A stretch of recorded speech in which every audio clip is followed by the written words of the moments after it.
you've come up with? Right. So my dad, when I started, his mind was already set on retirement. So it was no longer a mindset of somebody who is hungry for more business. It was more of a mindset of, this is good. I'm fine with what I've got. I don't need any more business. And I am a very ambitious person. And I was like, no, no, no, no, no. I see what you're doing and it's working, but here's some of the things that I think you're doing wrong. And it was probably, I would say, about 5 years into my career, my partnership with my dad, that he finally opened up the books and let me see how much money we're spending on certain items and how much more money we could potentially be making had we brought some of that work in-house. Because what he was doing is he was outsourcing some of this work and he would make a small profit on it.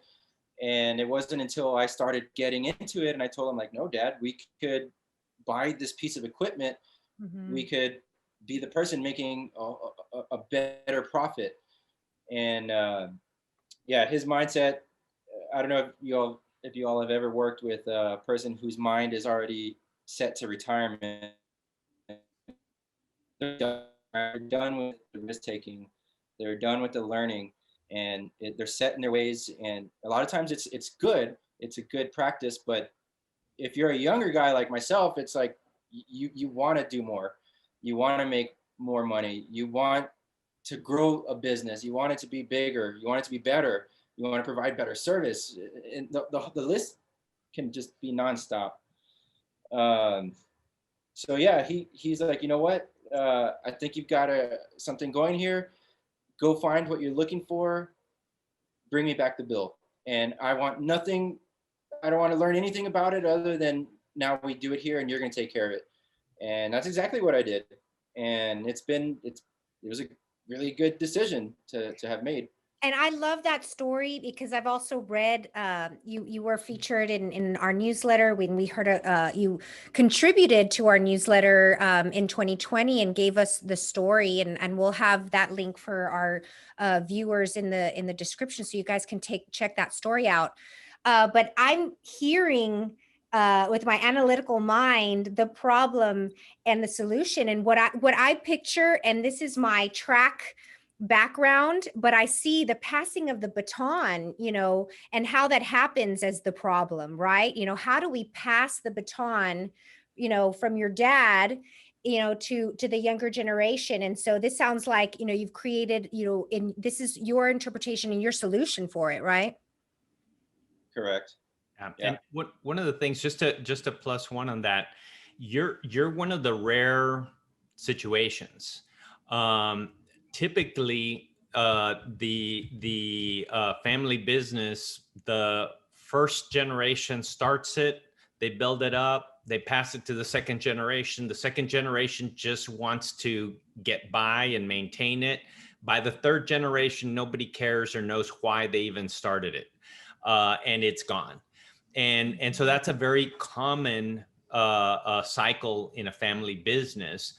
You're one of those exceptions, and there are some exceptions, and some of them I can say are clients of mine that are that generational business, and so the key there is, in my opinion, is that both of you had to kind of know your place, and then be ready to turn the keys over at the right time. So, you needed to know your place. In other words, I'm not the owner yet, but I have these ideas and I've got to present them in a certain way. I can't just say, Dad, you're doing it wrong, and this is the only way we can do. You've got to have that finesse to be able to show what can come up. And likewise, your dad, he had to be ready to say, hey, you know what, this can be a good opportunity. I can still accomplish what I want and be more laid back, but I can let him take that on, and eventually you took over the business, and now you're the big boss. Right. Yes.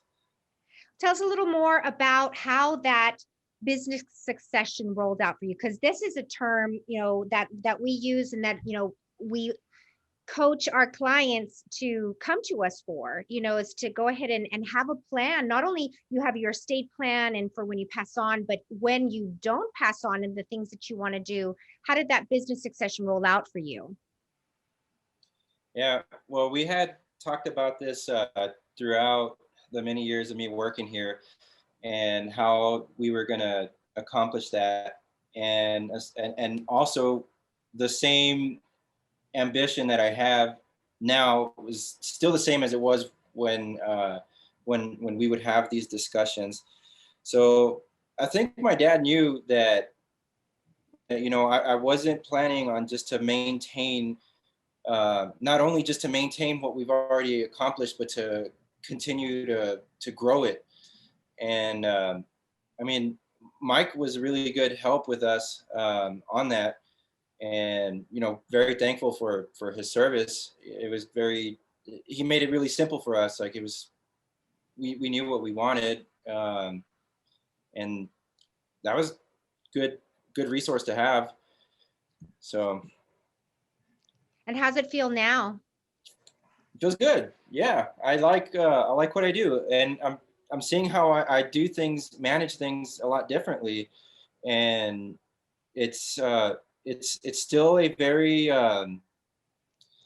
it can be a stressful environment at times. Just it's a constant rush. It just never stops. It's just a constant rush.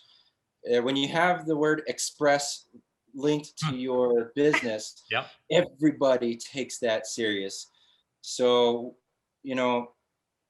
we haven't talked about this yet, but we're trying to open up another business. And the other day, I went out to another company who's helping us through the process, and I got to work there for a few days. And I was just sitting there, and I was like, wow, this work environment is so much different, so much different. Like, at the print shop, we're just like, it's just constant rush.